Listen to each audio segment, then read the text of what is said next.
لما بنفقد حد عزيز علينا ده اللي احنا بنسميه acute stress او الكرب المفاجئ او العنيف.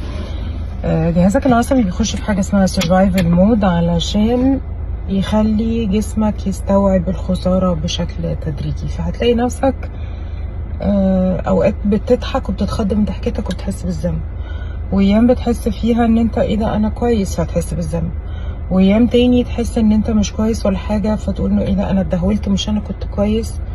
كل دي مراحل ريجوليشن، انه مشاعري ونفسيتي افكاري واللي حصل بيكومباينوا مع بعض عشان استوعب، عشان نفسيتي تستوعب الخساره اللي حصلت.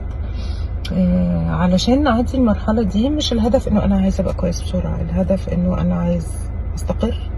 فارجع تاني للحاجات البسيطة اللي انت كنت بتعملها في حياتك، تقابل الناس اللي قريبين منك، تاكل أكلة بسيطة، تنام وقت ما تقدر، هتلاقي الدنيا عدت. بس ادي نفسك فرصة وادي نفسك وقت.